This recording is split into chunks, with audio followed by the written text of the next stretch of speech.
Hello students, welcome to our YouTube channel AK vision classes. तो आज हम शुरुआत कर रहे हैं द लास्ट लेसन की, class 12th English chapter first, जिसमें हम लोग पढ़ने वाले हैं।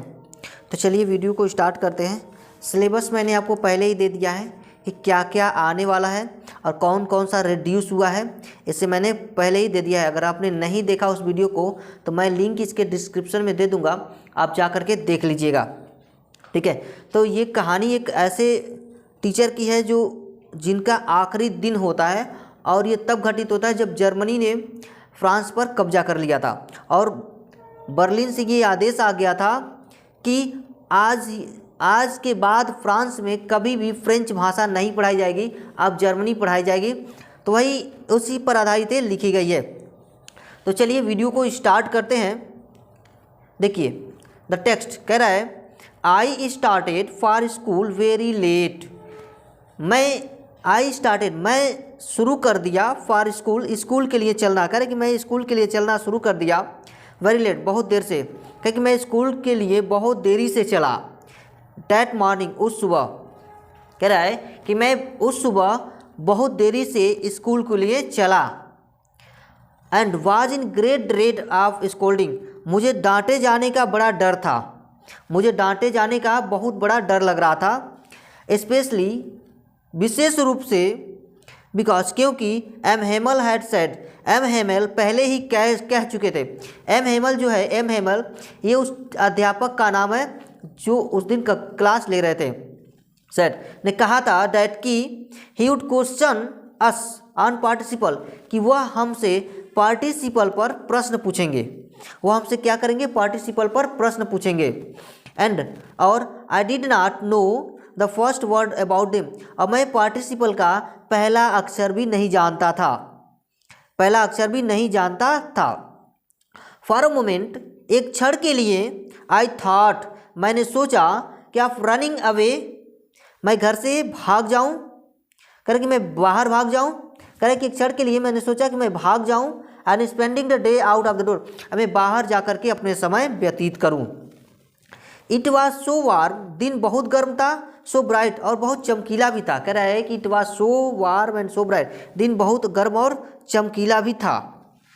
ठीक है, जरा ध्यान से इस बात को समझिएगा। मैं मीनिंग के साथ साथ इसमें आपको सारे क्वेश्चंस, आंसर, पैराग्राफ सब कुछ कराऊंगा, एक्सप्लेनेशन सब कुछ कराया जाएगा।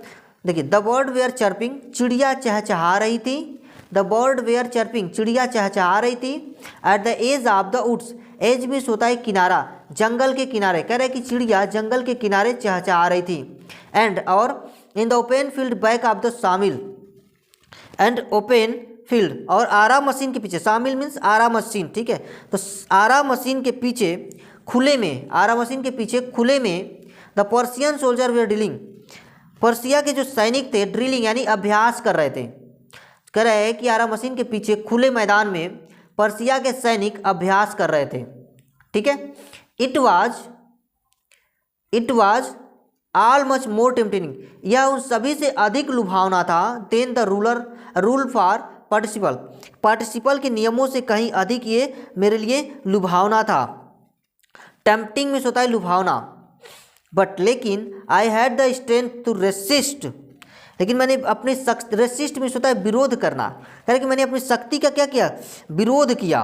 मैंने अपनी शक्ति का विरोध किया। एंड और हरीड ऑफ टू स्कूल, और स्कूल के लिए मैं फिर चल पड़ा, बहुत तेज़ी से स्कूल के लिए भागा। ठीक है, तो ये समझ में आ गया आपको। चलिए आगे देखते हैं आगे क्या हो रहा है। ठीक है, अब आगे जो हो रहा है देखिए, कह रहा है व्हेन आई पास्ड, जब मैं वहाँ से गुजरा। कहाँ से गुजरा भाई? द टाउन हॉल, सभागार के पास से। कह रहे कि जब मैं सभागार के पास से गुजरा तो there was a crowd in front of bulletin board, तो वहाँ बुलेटिन बोर्ड के सामने बहुत ज़्यादा भीड़ लगी हुई थी। बुलेटिन बोर्ड यानी कि सूचना पट, बुलेटिन बोर्ड बनी सूचना पट। कह रहे कि बुलेटिन बोर्ड के सामने बहुत ज़्यादा भीड़ लगी हुई थी। फॉर द लास्ट 2 years, पिछले 2 सालों से, ऑल और बैड न्यूज, हमारे सभी बुरे खबर, हैड कम फ्रॉम देयर, वहीं से आते थे। कह रहे कि पिछले 2 सालों से जितने भी बुरे खबर थे सब वहीं से आते थे। कहाँ से? तो सूचना बोर्ड जो लगा था वहाँ से। जैसे क्या क्या बुरा खबर थे? तो द लास्ट बैटल, यानी हारे हुए युद्धों के समाचार, द ड्राफ्ट, सेना में भर्ती कानूनी जैसे समाचार। The order to the of the commanding officer, आदेश यानी सेनाधिकारी के आदेशों से संबंधित समाचार जो थे वहीं से आते थे। ठीक है। I thought to myself, और मैंने मन ही मन सोचा, मैंने अपने बारे में सोचा। विदाउट स्टॉपिंग, बिना रुके, यानी कि मैंने बिना रुके अपने मन में ही सोचा कि what can be the matter now, कि मन कह रहा है कि मैं भीड़ को देख करके अपने मन में ही सोचा कि क्या समस्या यानी क्या मामला हो सकता है। देन तब as I hurried by as fast as, और जितना तेज़ी से हो सका मैं उतना तेज़ी के साथ चला। जब वो चला तो द ब्लैक स्मिथ वाक्टर, कह कि जो लोहार वाक्टर था वो वहीं पर था। हु वाज देयर, जो वहीं पर था। विथ हिज अप्रेंटिस, अपने प्रशिक्षु के साथ क्या कर रहा था, रीडिंग बुलेटिन, न्यूज़पेपर पढ़ रहा था, यानी समाचार पत्र पढ़ रहा था। कॉल्ड आफ्टर मी, उसने मुझे पीछे से बुलाया, यानी जब मैं आगे निकला तो उसने मुझे पीछे से पुकार किया, बुलाया, क्या कहा, डोंट गो सो फास्ट, इतनी तेज़ी से मत जाओ, इतनी तेज़ी से मत जाओ। बब, लड़के, you will get to your school in plenty of time, तुम्हें तुम्हारे स्कूल पहुंचने के लिए तुम्हारे पास पर्याप्त समय है। ठीक है, तो 2 पैराग्राफ आपको समझ में आ गया होगा। अब तीसरा देखते हैं हम लोग, तीसरा पैराग्राफ क्या कह रहा है, कैसे क्या कह रहा है कि आई थॉट, मैंने सोचा, he was making fun of me, कि वह मेरे साथ मजाक कर रहा है। And reached M Hamel little garden all out of breath, और मैं बुरी तरह से हाँफता हुआ एम हेमेल के छोटे से बागीचे में पहुंच गया। ठीक है। यूजली, सामान्य तौर पे, व्हेन स्कूल बिगेन, जब स्कूल शुरू होता था तो देयर वाज ए ग्रेट बस्टल, तो वहाँ पर बहुत ज़्यादा शोरगुल हुआ करता था। शोरगुल यानी कि भीड़ इकट्ठा हो जाती थी। Which could be heard out in the street, जिसे बाहर की गलियों में सुना जा सकता था। The opening and closing of desk, जैसे कि डेस्क को यानी मेजों का खुलना और बंद होना, मेजों का खुलना और बंद होना। ठीक है। एंड क्लोजिंग, ये तो क्या, lesson repeated in unison very loud, अब बहुत तेज तेज जोर की आवाज़ में पाठों को दोहराया जाना। विथ आवर हैंड, और अपने हाथे से, over our years to understand better, और अच्छी तरह से समझने के लिए कानों के पीछे हाथ क्या का लगाया जाना। वो सभी चीज़ें समझने के लिए अपने क्या करते थे, कानों के पीछे हाथ को रख लेते थे। And the teacher great ruler rapping on the tables, और जो अध्यापक थे वो अपने मेज से डंडे को टकराना। ठीक है, वो सब कुछ, but it was all so still, सब कुछ बहुत ज़्यादा शांत लग रहा था।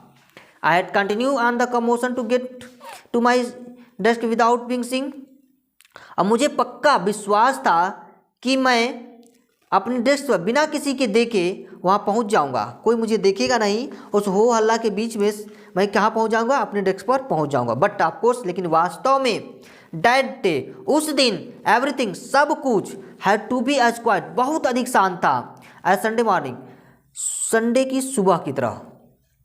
थ्रू द विंडो, खिड़की से मैंने देखा, आई सा माई क्लासमेट, मैंने अपने सहपाठी को खिड़की से देखा।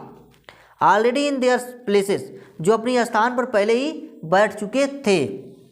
And M Hamel walking up and down, और एम हेमल जो थे वो इधर उधर आ जा रहे थे।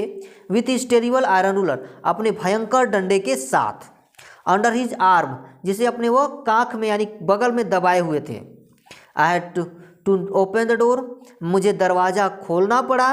And go in before everybody, और सबके बीच से होकर गुजरना पड़ा।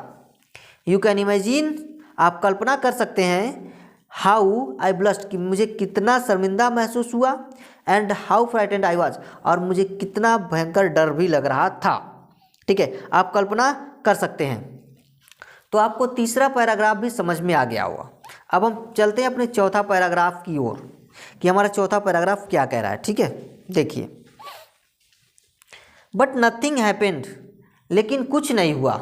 बट नथिंग हैपेंड, लेकिन कुछ नहीं हुआ। एम हेमल सा मी, एम हेमल ने मुझे देखा। एंड सेड वेरी काइंडली, अब बहुत दयालुतापूर्वक कहा, go to your place quickly, तुम शीघ्र ही भाग करके अपनी जगह पर जाओ। लिटिल फ्रेंच, नन्हे French. We were beginning without you, हम तुम्हारे बिना ही क्लास क्या करने वाले थे, शुरुआत करने वाले थे। आई जंप्ड ओवर द बेंच, मैं डेस्क पर से कूद करके यानी बेंच पर से कूद कर अपने डेस्क पर बैठ गया। And set down at my desk, अपने डेस्क पर बैठ गया। नॉट टिल देन, और तब नहीं, व्हेन आई करे, और तब तक नहीं देखा, when I had got little over my fright, करेगा तब तक मैंने नहीं देखा, जब तक कि did I see the cloth, तब जब करा है कि जब तक मेरे अंदर डर था, करे जब तक मेरे अंदर डर था तब तक मैंने उस ऊपर अपनी नज़र उठाकर नहीं देखा। ठीक, क्योंकि मैं बहुत ज़्यादा क्या हो गया था, डर गया था कि कहीं एम हेमल मुझे पीट न दे। ठीक है, I see that our teacher, तब हमने अपने अध्यापक को देखा, had on his beautiful green coat, कि वो क्या पहने हुए थे, वो हरा कोट, एक बहुत सुंदर, वो अपने हरे कोट में थे। एंड हिज फ्रिल्ड शर्ट, अपनी झालदार शर्ट पहन रखी थी उन्होंने। And the little black silk cap, और एक काली छोटी सिल्क वाली टोपी भी पहन रखी थी, ऑल एम्ब्रॉयडर्ड, जिस पर कढ़ाई की गई थी, जिस पर क्या की गई थी, कढ़ाई की गई थी। डैट की ही नेवर, और वो कभी पहनते नहीं थे सामान्य रूप से, accepted in inspection and prize day, केवल वो निरीक्षण, इंस्पेक्शन मीन्स होता है निरीक्षण, और प्राइज डे पुरस्कार वितरण के दिन में ही केवल पहनते थे, बाकी दिनों में उसे कभी पहनते नहीं थे। ठीक है, चलिए आगे देखिए। बिसाइड्स, इसके अलावा the whole school seems to strange, पूरा का पूरा स्कूल बहुत विचित्र दिखाई पड़ रहा था। एंड सोलेमन, अब बहुत गंभीर था, पूरा का पूरा स्कूल जो था बहुत गंभीर और शांत दिखाई दे रहा था, बहुत विचित्र दिखाई दे रहा था। बट द थिंग्स, लेकिन एक चीज़ थी, दैट की सरप्राइज मी, एक चीज़ थी जिन्होंने मुझे आश्चर्यचकित कर दिया। मोस्ट वाज टू सी, अधिकांश लोगों को देख करके जो दिखाई दे रहे थे मुझे, ऑन द बैक बेंचेज, अधिकांश लोग जो बैक बेंचेज यानी कि पीछे के जो बेंच थे, डेट वेयर ऑलवेज एम्प्टी, जो हमेशा खाली पड़े रहते थे। The village people sitting quietly, पीछे भी लाइक आवरसेल्फ, मेरी तरह ही वो लोग भी आज बहुत शांत होकर के वो बेंच पर बैठे हुए थे। जैसे कौन कौन बैठा था भाई, द ओल्ड हाउसर, एक बूढ़ा व्यक्ति, विथ हिज 3 कॉर्नर हेड, अपने तिकोनी टोपी के साथ बैठा हुआ था, जो तिकोनी टोपी पहने हुए था। ठीक है, द फॉर्मर मेयर, और एक भूतपूर्व मेयर वहाँ का, द फॉर्मर पोस्टमास्टर, और एक भूतपूर्व postmaster, and several other beside, और इसके अलावा और दूसरे लोग भी बैठे हुए थे। एवरीबडी लुक सैड, सब लोग उदास दिखाई दे रहे थे। एंड द हाउसर, और जो बूढ़ा व्यक्ति था, had brought an old prime, और एक पुरानी बाल पोथी की किताब लेकर के आया था, पुरानी बाल पोथी की किताब लेकर के आया था। थम्ब्ड एट द एज, और वो किनारे पर पलटने के कारण गंदे हो गए थे। And he held it open on his knees, जो उसके पुराने घुटनों तक पूरी की पूरी किताब खुली हुई थी।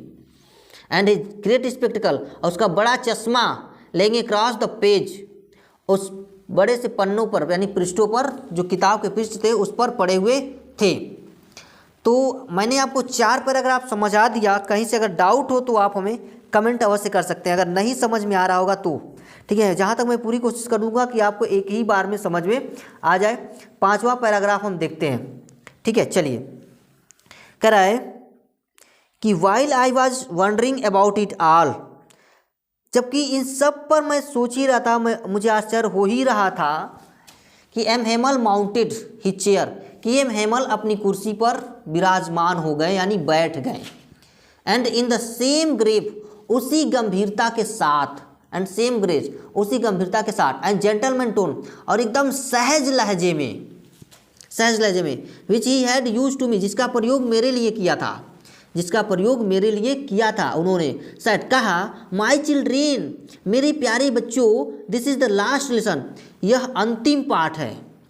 आई शैल गिव यू, जो मैं तुम्हें दूंगा या जो मैं तुम्हें पढ़ाऊंगा। The order has come from Berlin, Berlin से यह आदेश आया है कि टू टीच ओनली जर्मन, अब केवल क्या पढ़ाया जाए, जर्मन पढ़ाया जाए in the school of Alsace and Lorraine, Lorraine और अल्सास के स्कूलों में। कह रहे कि बर्लिन से आदेश आया है कि अब जर्मन भाषा केवल अल्सास और लॉरेन के स्कूलों में पढ़ाया जाए। ठीक है। The new master comes tomorrow, आपके नए जो अध्यापक हैं वो कल आ जाएंगे। ये देखिए ये जो टेंस है ना, ये टेंस किस में है, प्रेजेंट इंडिफिनिट में है, लेकिन ये फ्यूचर का दिखा रहा है। ठीक है। हम फ्यूचर को प्रेजेंट इंडिफिनिट में भी बनाते हैं, फ्यूचर इंडिफिनिट को प्रेजेंट इंडिफिनिट में भी बनाते हैं। अगर नहीं पता हो ना आपको तो मेरी एक पुरानी वीडियो है, अगर जा करके आप देखेंगे प्रेजेंट इंडिफिनिट और फ्यूचर इंडिफिनिट तो आपको समझ में आ जाएगा। ठीक है, मैं वहाँ पर पढ़ा रखा हूँ। This is your last French lesson, this is your last French lesson, यह आपके फ्रेंच भाषा का फ्रेंच पार्ट का अंतिम अध्याय है। I want you to be very attentive, मैं चाहता हूँ कि आप इसे बहुत ध्यानपूर्वक होकर के सुने और पढ़ें, एकाग्र रहने के लिए वो बोल रहे हैं। What a thunderclap this word were to me, ये शब्द जो थे मेरे ऊपर बिजली की कड़कड़ाहट की जैसे लगे, मैं बिल्कुल स्तब्ध रह गया, सुन करके अवाक रह गया, एकदम बहुत आश्चर्यचकित होगा। अच्छा ये वर्ड जो है, ये लाइन जो है कौन कह रहा है, आप बता सकते हैं कि मैं आश्चर्यचकित हो गया, एकदम थंडर क्लैप जब मेरे ऊपर बिजली गिरी तो मैं एकदम अवाक रह गया, कौन? तो ये जो वर्ड है ना ये नन्हे फ्रेंच के हैं। ठीक है। देखिए ओह अरे, रैच हाय अभागे लोग, that was what they had put up the town hall, जिन्होंने सभागार के ऊपर यही बोर्ड लगा दिया था, पुट अप मैंने लगा दिया था, टाउन हॉल यानी सभागार के ऊपर क्या लगाया था कि माई लास्ट फ्रेंच लेसन, मेरा अंतिम फ्रेंच पाठ, मेरा अंतिम फ्रेंच पाठ यानी फ्रेंच भाषा का मेरा अंतिम पाठ। वाई अरे, आई हार्डली न्यू, मैं मुश्किल से ही जान पाया था, हाउ टू राइट, लिखना, करे कि मैं मुश्किल से ही लिखना जान पाया था। I should never learn any more, अब मैं और अधिक नहीं पढ़ पाऊंगा, मैं अधिक नहीं जान पाऊंगा, नहीं सीख पाऊंगा। आई मस्ट स्टॉप देयर, मुझे यहीं रुकना पड़ेगा। देन ओह अरे, हाय how sorry I was for not learning my lesson, for seeking birds eggs are going sliding on the Saar, करेंगे कि हाउ सॉरी, मुझे कितना दुख, मैं कितना दुखी महसूस कर रहा था, क्या करके भाई, आई was for not learning my lesson, अपने पाठ याद न करके मैं कितना दुखी महसूस कर रहा था। फॉर सीकिंग बर्ड्स एग, मैं चिड़ियों के अंडे तलाशने में, और गोइंग स्लाइडिंग ऑन द सार, और सार पर सरकने में अपना समय क्या किया, व्यतीत कर दिया, इसलिए मैं बहुत अपने आप को शर्मिंदा महसूस कर रहा था, दुखी महसूस कर रहा था। माई बुक्स, मेरी किताबें, that had seemed such A nuisance, जो मुझे कुछ समय पहले बेकार लग रही थी, भारी लग रही थी, ए वाइल एगो, कुछ समय पहले, सो हैवी, बहुत भारी लग रही थी, टू कैरी, ले जाने में, माई ग्रामर, मेरी जो ग्रामर की बुक थी वो, व्याकरण की वो, and my history of the saints, संतों की इतिहास, वेयर ओल्ड फ्रेंड, जो अब मेरी क्या बन गई, पुरानी मित्र बन गई थी। Now that I could not give up, जो मैं अब इसे छोड़ना नहीं चाहता था, मैं अब इसे छोड़ नहीं सकता था। ठीक है। एन एम हेमल टू, और जहाँ तक हेमल की बात रही, जहाँ तक हेमल के बारे में बात है, the idea that he was going away, कि इस विचार ने कि वो भी क्या कर रहे थे, अब जा रहे थे, डैट कि I should never see him again, कि अब मैं उन्हें दोबारा कभी नहीं मिल पाऊंगा, न देख पाऊंगा। मेड मी फॉरगेट, सब कुछ मैंने क्या किया, भुला दिया, ऑल अबाउट हिज रूलर, उनके डंडे के बारे में सब कुछ, and how cranky his was, और कितना वो बदमिजाज थे, वो भी सब कुछ हमने क्या किया, भुला दिया। ठीक है। तो ये भी 5 पैराग्राफ आपको समझ में आ गया होगा। अगर डाउट हो तो आप हमसे कमेंट करके पूछ सकते हैं। अब 6वां पैराग्राफ हम देखते हैं कि 6 नंबर पैराग्राफ क्या कह रहा है। ठीक है।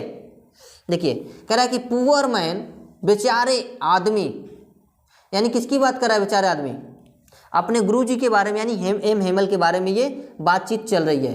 कौन कर रहा है, तो एम हेमल। ठीक है। It was in honour of this last lesson, अंतिम अध्याय के सम्मान पर, अंतिम अध्याय के अंतिम पाठ के सम्मान पर, दैट कि he had put on his fine Sunday, उन्होंने रविवारी सुंदर कपड़े, फाइन संडे क्लोथ, रविवारी सुंदर कपड़े पहने थे। कौन, गुरुजी बेचारे जो थे, इस अंतिम पाठ के सम्मान पर उन्होंने रविवारी यानी सुंदर कपड़े पहने हुए थे। एंड नाउ, और अब, I understood why the old man, why the old man कह रहे कि नाउ अंडर, अब मैं समझ गया था कि वाई द ओल्ड मैन, कि अब ये जो पूरा गांव के बूढ़े लोग हैं, the villagers they are sitting there in the back of the room, जो उस कमरे में पीछे की तरफ क्यों बैठे हैं। कह रहे कि अब मैं समझ गया था कि उस कमरे में जो पीछे की तरफ जो लोग बैठे हैं क्यों बैठे हैं। इट वॉज बिकॉज दे वे आर वेरी सॉरी, इसलिए कि बहुत ज़्यादा क्या थे, उन्हें भी दुख था। डैट कि they had not gone to school more, कि ये बहुत ज़्यादा स्कूल नहीं गए थे, इसलिए वो लोग भी क्या किए थे, बैठे थे।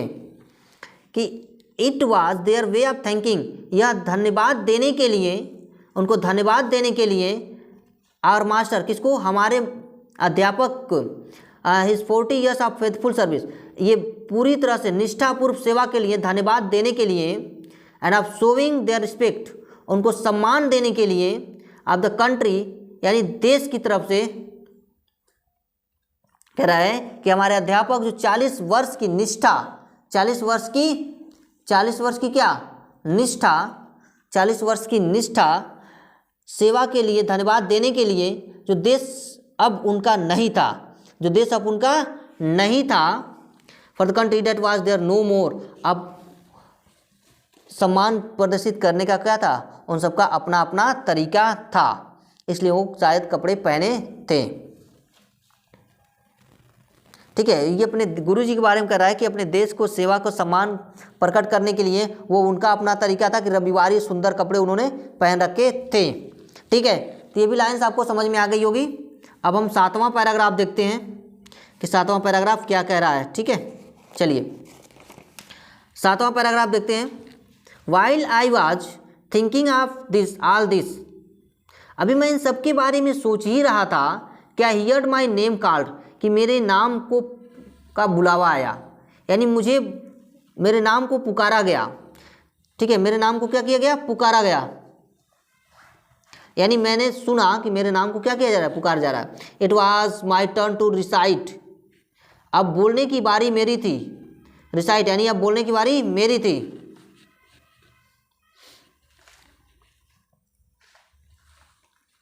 What would I not have given to be able to say that this dreadful rule for the participle all through, कह रहा है कि बिना किसी भी गलती के, कह रहा है कि what would I not have given to be able to say that dreadful rule for the participle all, यानी कि उस पार्टिसिपल के भयानक नियम को पूरा जोर जोर से सुनाने और स्पष्ट रूप से सुनाने में समर्थ होने के लिए, यानी एबल टू से समर्थ होने के लिए, यानी समर्थ होने के लिए, what I do not given, मैं क्या कुछ करने को तैयार नहीं था। कह रहा है मैं उन पार्टिसिपल के नियमों को सुनाने के लिए मैं क्लियर रूप से, स्पष्ट रूप से क्या कुछ करने को तैयार नहीं था, वो भी विदाउट वन मिस्टेक, बिना एक गलती के, बिना एक गलती के, यानी बिना कुछ करने को, यानी बिना गलती के ही मैं पार्टिसिपल के नियमों को पूरा जोर जोर से कह के स्पष्ट रूप से सुनाने को समर्थ होने के लिए मैं क्या कुछ करने को तैयार नहीं था। यानी कहने का मतलब ये है कि ये बेचारा फ्रेंड जब सोच रहा है कि मैं अब उन पार्टिसिपल के नियमों को मैं बिना गलती के ही अब सुना सकता हूँ। ठीक है, बहुत ज़्यादा वो एक्साइटेड हो रहा था वो। देखिए आगे, बट लेकिन I got mixed up on the first word, लेकिन पहले ही शब्दों में मैं उलझ करके रह गया, लेकिन पहले ही शब्दों में उलझ करके रह गया। एंड स्टूड देयर, वहीं खड़ा रहा। Holding on to my desk, अपनी मेज को पकड़ करके वहीं मैं खड़ा रहा। ठीक है, माई हार्ट बीटिंग, मेरी दिल धड़क रहा था। And not daring to look up, और ऊपर देखने की मुझ में अब बिल्कुल भी हिम्मत नहीं बची थी। ठीक है, तो ये आपको समझ में आ गया होगा। कहीं से अगर डाउट हो तो आप हमें कमेंट अवश्य कर सकते हैं। अब हम बढ़ते हैं अपने 8वें पैराग्राफ की ओर। 8वां पैराग्राफ हमारा क्या कह रहा है ये देखते हैं अब। ठीक है, चलिए बढ़े आगे। देखिए कह रहा है कि आई हियर्ड एम हेमल से टू मी, एम हेमल ने को मुझसे कहते हुए सुना, एम हेमल को मुझसे कहते हुए सुना कि आई वॉन्ट स्कॉल्ड यू, आज मैं तुम्हें डांटूंगा नहीं। स्कॉल्ड मीन्स होता है डांटना, आज मैं तुम्हें डांटूंगा नहीं। Little French, you must feel bad enough, तुम अवश्य ही काफ़ी बुरा महसूस कर रहे होगे, तुम अवश्य ही काफ़ी बुरा महसूस कर रहे होगे। See how it is, see how it is, लेकिन देखो कैसे ऐसा हो गया। Every day we have said to our self, every day यानी कि प्रतिदिन हमने स्वयं से कहा है।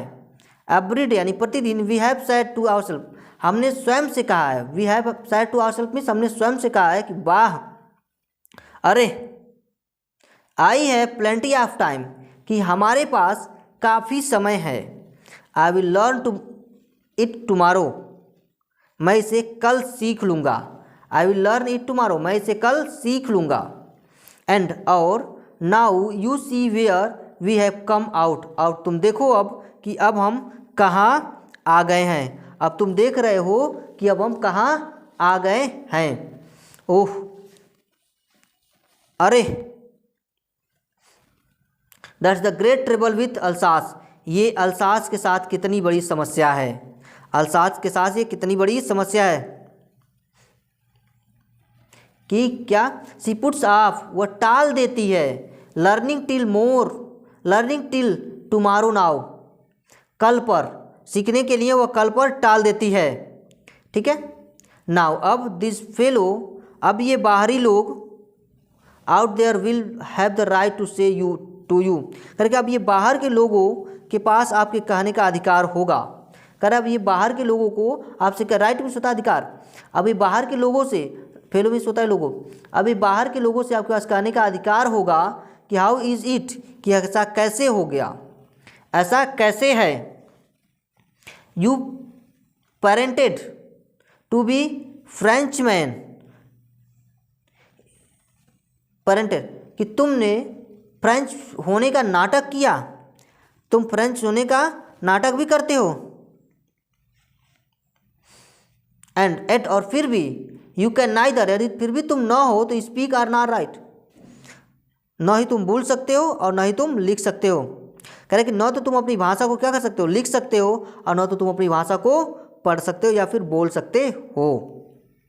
ठीक है, चलिए आगे बढ़ते हैं। योर ऑन लैंग्वेज, अपनी भाषा को, कह रहे कि न तो तुम अपनी भाषा को क्या कर सकते हो, लिख सकते हो, न ही तुम अपनी भाषा को पढ़ सकते हो। एट, फिर भी, यू कैन नाइदर स्पीक, न तो तुम बोल सकते हो और ना राइट योर ऑन लैंग्वेज, तो अपनी खुद की भाषा को न तो तुम बोल सकते हो और ना ही लिख सकते हो। बट लेकिन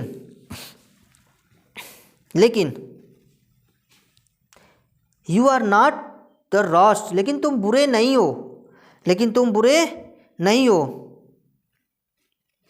लिटिल फ्रेंच, नन्हे French, we have all the great deal to reproach our self with, हमारे पास खुद को गलत साबित करने को, दोषी ठहराने को पर्याप्त, यानी कि ग्रेट डील यानी कि पर्याप्त कारण है, पर्याप्त रीजन है। ठीक है, अब आगे देखिए, आगे क्या कह रहा है। ठीक है, चलिए देखिए, कह रहा है कि योर पेरेंट्स, तुम्हारे माता पिता, we are not anxious enough to have you learn, कह रहा है कि तुम्हारे माता पिता तुम्हें शिक्षा दिलाने के प्रति उत्सुक नहीं थे। योर पेरेंट्स एंड तुम्हारे माता पिता, वी आर नॉट एंजियस, उत्सुक नहीं थे, enough to have you learn, तुम्हें सिखाने के लिए, तुम्हें शिक्षा दिलाने के लिए।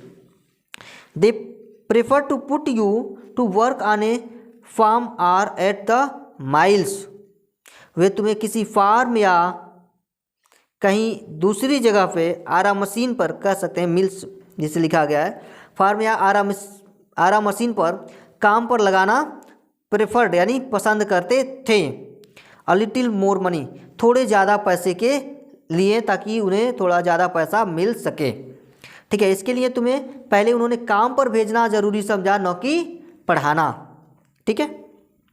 एंड आई, मैं भी दोषी हूँ, उतना ही, मैं भी उतना ही दोषी हूँ। I have been to blame also, मैं खुद को भी दोषी साबित करता हूँ। Have I not often send you to water my flowers instead of learning your lesson, कह रहा है कि have I not often send you, क्या मैंने तुम्हें पानी लेने के लिए नहीं भेजा, क्या मैंने तुम्हें पानी देने के लिए नहीं भेजा? काहे किसको पानी देने के लिए भाई? तो माई फ्लावर्स, मेरे फूलों को, instead of learning your lesson, तुम्हें अपने पाठ को पढ़ाने के बजाय मैंने तुम्हें पानी लेने के लिए नहीं भेजा है। एंड और वेन, और जब, I wanted to go fishing, जब मैं मछली पकड़ने जाना चाहता था, यानी मछली मारने, तब did I not just give you a holiday, तो क्या मैंने तुम्हें छुट्टी नहीं की? क्लियर। एम हेमल भी कहते हैं कि इसमें मैं भी उतना ही दोषी हूँ जितना कि तुम हो, क्योंकि मैंने भी क्या किया है, कभी तुमको फूलों में पानी लाने के लिए भेज दिया, तो कभी मछली पकड़ने जाना होता तो उस दिन के लिए मैंने क्या कर दिया, छुट्टी कर दिया। इसलिए हमें सीखना बहुत ही ज़रूरी था। ठीक है, तो हमने टोटल इसमें 8 पैराग्राफ कवर कर लिया। बच गया कितना? 5 पैराग्राफ बच गया, तो हम इसको अब कवर करेंगे नेक्स्ट वीडियो में। तो आपसे मुलाकात होगी फिर नेक्स्ट वीडियो में। अगर जो भी आपको समझ में नहीं आ रहा है तो आप हमें कमेंट करके लिख सकते हैं, और आपको इसके नोट्स जो हैं हमारे साइट www.gogrammarly.com पर मिल जाएंगे। ठीक है, आप जाकर के वहाँ से ले लीजिएगा।